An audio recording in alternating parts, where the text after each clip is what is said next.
স্বাস্থ্য দপ্তরের threat culture, মূল অভিযুক্ত এসপি দাসের মেয়েকে বদলি। ইনস্টিটিউট অফ সাইকিয়াট্রি থেকে বদলি শ্যামাপ্রসাদ দাসের মেয়ে রিয়াল দাসকে।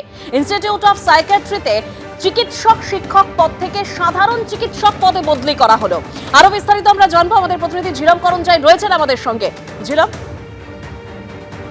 যেটা স্বাস্থ্য দপ্তর সূত্রে জানা যাচ্ছে যে গতকাল এই নির্দেশ হয়েছে এসপি দাসের কন্যা রিয়াল দাস, তাকে ইনস্টিটিউট অফ সাইকিয়াট্রি থেকে বদলি করে তাকে জেনারেল মেডিকেল সার্ভিসে শিফট করা হয়েছে। সে তার স্বাস্থ্য দপ্তরের বক্তব্য যে তার যে শিক্ষাগত যোগ্যতা আছে তাতে তিনি চিকিৎসক শিক্ষক হতে পারেন না।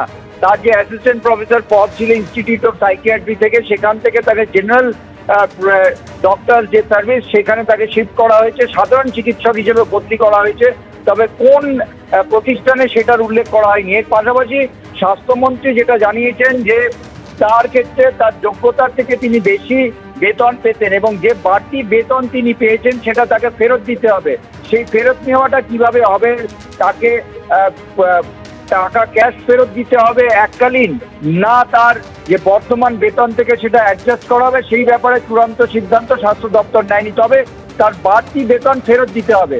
একই সঙ্গে এই বিষয়ে এসপি দাসের সঙ্গে যোগাযোগ করা হলে তার কোনো প্রতিক্রিয়া মেলেনি, এমনকি রিয়াল দাসেরও প্রতিক্রিয়া মেলেনি। ধন্যবাদ ঝিলম।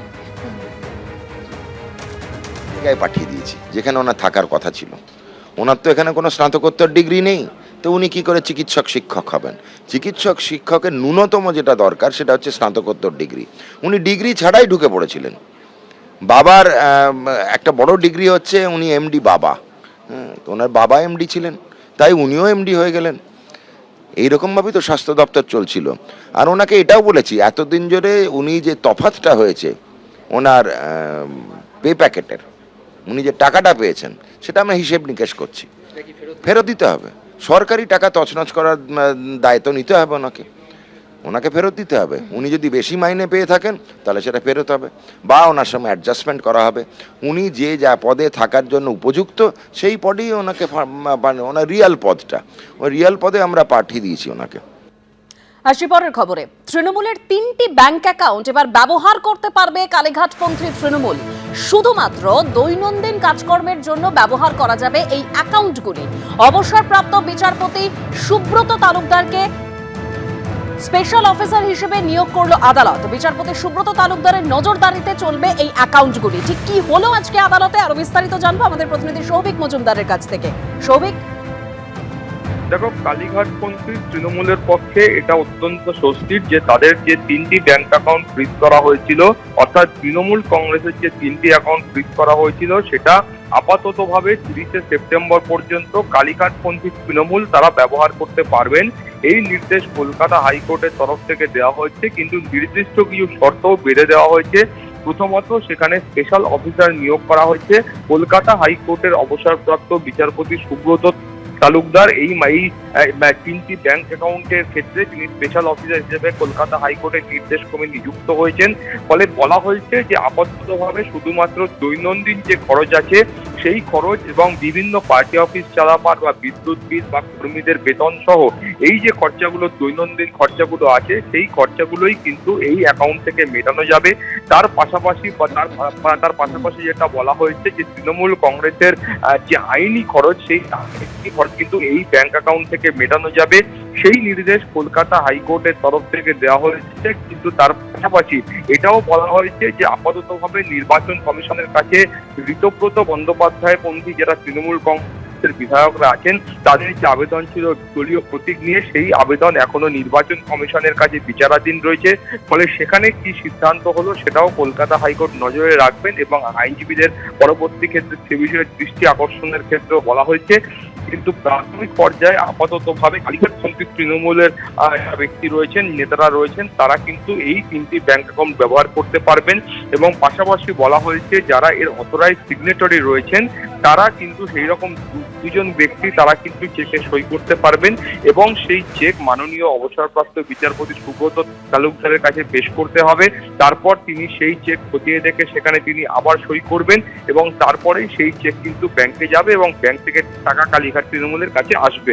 ফলে এই শর্ত বেঁধে দিয়ে আপাততভাবে কলকাতা হাইকোর্ট প্রাথমিক পর্যায়ে এই অন্তর্বর্তী নির্দেশ দিয়েছেন। তার পাশাপাশি বলা হয়েছে কোনো ধরনের ছোট বা বড় অন্যান্য যে খরচ রয়েছে সেই খরচ এই অ্যাকাউন্ট থেকে করা চলবে না, বা অন্যান্য যে এই যে শর্তগুলো কলকাতা হাইকোর্ট বেঁধেছে তার বাইরেও কোনো বড় ধরনের খরচা এই অ্যাকাউন্ট থেকে করা চলবে না, সেই নির্দেশও কলকাতা হাইকোর্টের তরফ থেকে দেওয়া হয়েছে। পাশাপাশি এটাও খুব স্পষ্ট করে বলা হয়েছে যে এই 18ই জুন এই অভিযোগ করা হয়েছিল তৃণমূল বিধায়ক বিশ্বনাথ দাসের তরফ থেকে। সেই অভিযোগ করার পরে একেবারে তার সঙ্গে পুলিশ করলেন যে এই ব্যাংক অ্যাকাউন্ট গুলো আছে সেগুলো ফ্রিজ করার জন্য। ফলে এক্ষেত্রে যিনি অভিযোগ করেছেন অর্থাৎ তৃণমূল বিধায়ক বিশ্বনাথ দাস, তার ভূমিকা নিয়ে কলকাতা হাইকোর্ট আজকে সন্দেহ প্রকাশ করেছেন এবং কলকাতা হাইকোর্টের প্রাথমিক মত এটাই যে এই অভিযোগ শুধু করা হয়েছিল এই 3টি অ্যাকাউন্ট ফ্রিজ করা হবে, ফ্রিজ করতে হবে, এই জন্যই কিন্তু এই অভিযোগ করা হয়েছিল বলে প্রাথমিকভাবে কলকাতা হাইকোর্ট মনে করছেন। কলকাতা হাইকোর্ট তৃণমূল বিধায়ক বিশ্বনাথ দাসকে এটাও মনে করিয়ে দিয়েছেন যে এই মামলাতে এটাও বলা হয়েছে যে বিশ্বনাথ দাস তিনি যখন ভোটে দাঁড়াচ্ছিলেন সেই সময় তিনি এই 3টি ব্যাংক অ্যাকাউন্ট থেকে 25 লক্ষ টাকা নিয়েছিলেন, যেটা অন্যান্য প্রার্থীদেরও দেওয়া হয়েছিল। ফলে সেই টাকা তিনি এই ব্যাংক অ্যাকাউন্ট থেকে নিয়েছিলেন। এই ব্যাংক অ্যাকাউন্টে যে সুবিধা ছিল সেই সুবিধা তিনি ভোগ করেছেন। তিনি তৃণমূল কংগ্রেসের প্রতীকে ভোটে লড়েছেন এবং তিনি তৃণমূল কংগ্রেসের তরফ থেকে জিতেছেন। ফলে এই গোটা বিষয়টা নিয়ে বিশ্বনাথ দাসের যে ভূমিকা আছে সেই ভূমিকা নিয়েও কিন্তু কলকাতা হাইকোর্ট প্রশ্ন তুলেছেন এবং কলকাতা হাইকোর্ট এটাও বলেছেন যে এই 3টি ব্যাংক অ্যাকাউন্টে যে সমস্যা রয়েছে বা গন্ডগোল রয়েছে অর্থাৎ যে অভিযোগ করা হয়েছে সেই অভিযোগটি বিশ্বনাথ দাস তার আগে মনে ছিল অর্থাৎ 4ঠা জুনের আগে কেন বিশ্বনাথ দাসের তরফ থেকে এই অভিযোগ করা হয়নি সেই প্রশ্নও কিন্তু আজকে কলকাতা হাইকোর্টের তরফ থেকে তোলা হয়েছে। ফলে তুমি বুঝতে পারছো যে এই মামলার ক্ষেত্রে কিন্তু বিশ্বনাথ দাস তিনি তৃণমূল বিধায়ক, তিনিও কিন্তু অস্বস্তিতে পড়েছেন।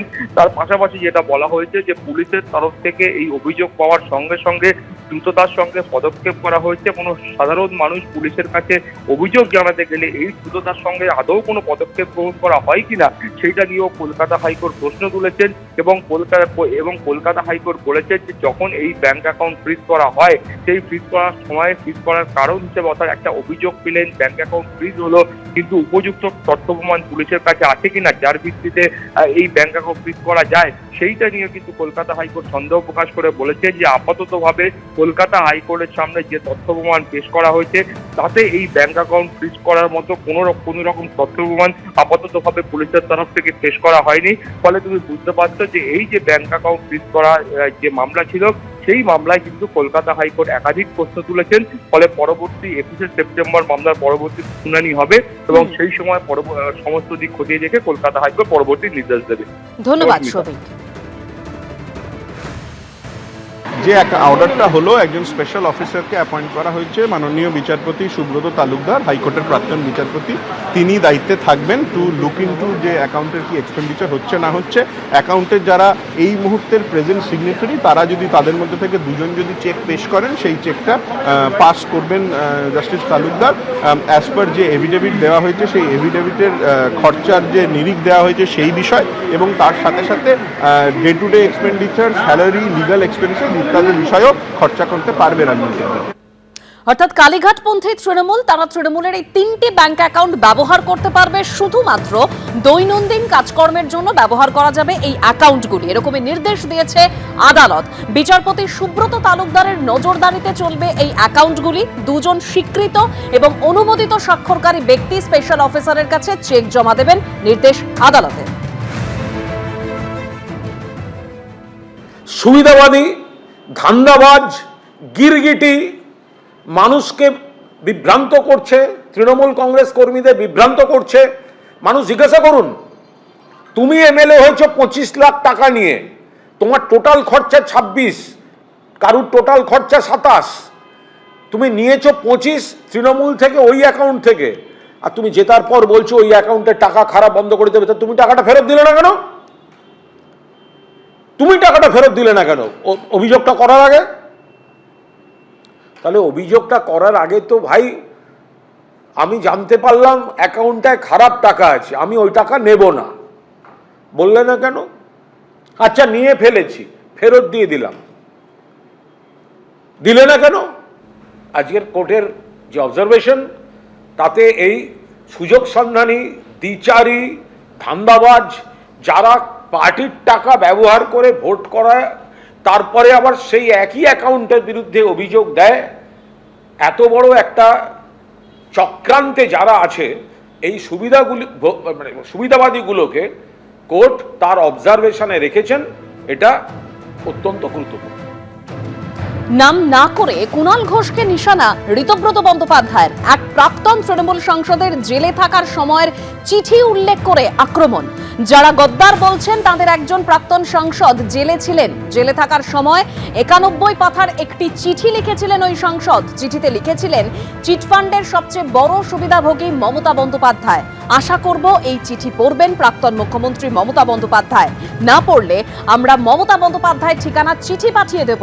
লোককে গদ্দার বেঈমান বলছেন। 10 বছর আগে গদ্দারি সলতে পাকিয়েছিলেন। একটা প্রাইভেট লিমিটেড কোম্পানিকে লাটে তুলে দেওয়ার জন্য এই চিঠি যথেষ্ট। নাম না করে কুণাল ঘোষকে আক্রমণ করেছেন বিরোধী দলনেতা ঋতব্রত বন্দ্যোপাধ্যায়। সম্প্রতি ম্যানেজিং ডিরেক্টর পদে উন্নীত হওয়া যারা হচ্ছে এই বেঈমান বলছেন, ঘটনাচক্রে সেরকম একজন তৃণমূল কংগ্রেসের সাংসদ ছিলেন।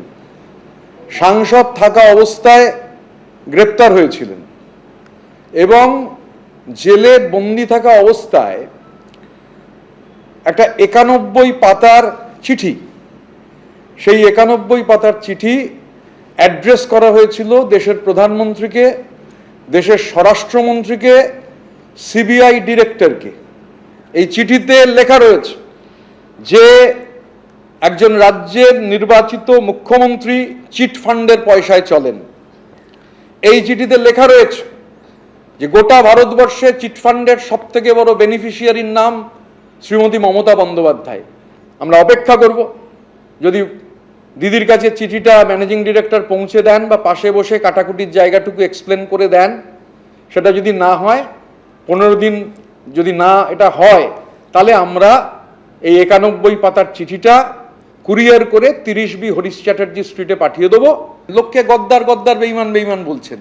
10 বছর আগে এই বেঈমানির সলতে কিভাবে পাকাতে শুরু করেছিলেন, একটা প্রাইভেট লিমিটেড কোম্পানিকে লাটে তুলে দেওয়ার জন্য, লালবাতি জ্বালিয়ে দেওয়ার জন্য এই 91 পাতার দলিল is enough, more than enough. 91 পাতার চিঠি নিয়ে নিশানা করেছেন ঋতব্রত বন্দ্যোপাধ্যায়, যার পাল্টা জবাব দিয়েছেন কুণাল ঘোষ। আমার অভিযোগ ছিল, ক্ষোভ ছিল, সেই কারণে তখন চিঠি লিখেছিলাম। আমার মনে হয় সেই চিঠি পড়ে মমতা বন্দ্যোপাধ্যায়ের মুখস্থ হয়ে গিয়েছে। এটাও মানতে হবে যে কুণাল ঘোষই প্রথম বিদ্রোহ করেছিলেন। তখন কোথায় ছিলে তোমরা? ঋতব্রত বন্দ্যোপাধ্যায়কে এইভাবেই আক্রমণ কুণাল ঘোষের। আরে চাটন ঋত, একটা বোকা ছেলে, একটা খারাপ ছেলে। আমার 91 পাতার চিঠি, ওগুলোর সঙ্গে নতুনের কোনো, আমার বাড়িতেও দিস্তে আছে। আমার ধারণা মমতাদিরও পড়ে মুখস্থ হয়ে গেছে। আমার এটা ভালো লাগছে। শয়নে, স্বপ্নে, জাগরণে ও যে ওই বালিশ ফালিশ ছেড়ে আমার নাম মনে রাখছে, সেটা আমার পক্ষে রিস্কিও বটে। হ্যাঁ, এটা আমার পক্ষে অত্যন্ত রিস্কি। হ্যাঁ, আমাকে খুব চারপাশ দেখে চলতে হবে, কারণ ঋত শয়নে, স্বপ্নে, জাগরণে ও তো সব নানা রকম জিনিস দেখে বেড়ায়। তা এখন আমাকে দেখছে, আমাকে আক্রমণ করছে। ইয়ে ডার হামে আচ্ছা লাগা। আমার অভিমান ছিল, অভিযোগ ছিল, তার মধ্যে আসল লোকটি মারা গেছে। আমি আর নাম বলতে চাই না, মৃত লোককে আর কত গালাগাল দেবো। আমি এখানে অভিযোগ করেছি, তার মানে তো এটাও মানতে হবে চাটন ঋত যে Kunal Ghosh was the first whistle blower. যদি ওই চিঠিকে মান্যতা দিতে হয়, তাহলে তোমরা কিসের বিপ্লবী? হ্যাঁ, কিসের বিপ্লবী? কুণাল ঘোষ একা জেলের মধ্যে থেকে বিপ্লব করে গেছিল। কোথায় ছিলে ভাই তোমরা তখন? পুর নিয়োগ দুর্নীতি মামলায় প্রথম সাপ্লিমেন্টারি চার্জশিট পেশ ইডির। গ্রেপ্তারির পর এবার প্রাক্তন মন্ত্রী সুজিত বসুর নামে সাপ্লিমেন্টারি চার্জশিট পেশ করা হলো। প্রাক্তন দমকল মন্ত্রী সুজিত বসুর ছেলে সমুদ্র বসুর নামেও সাপ্লিমেন্টারি চার্জশিট পেশ। আরো তথ্য আমরা জানবো। আমাদের প্রতিনিধি আবির দত্ত রয়েছেন সরাসরি আমাদের সঙ্গে। আবির, 186 পাতার যে সাপ্লিমেন্টারি চার্জশিট দেখো আজকে পেশ করা হয়েছে আদালতের তরফে, সেই চার্জশিটে নাম রয়েছে প্রাক্তন দমকল মন্ত্রী সুজিত বসুর। এছাড়াও সেখানে নাম রয়েছে সুজিত বসুর ছেলে সমুদ্র বসু এবং তার সাথে জ্যোতিষ্মান চট্টোপাধ্যায়, যিনি পুর ও নগরোন্নয়ন দপ্তরের প্রাক্তন ডিরেক্টর অফ ডিএলপি।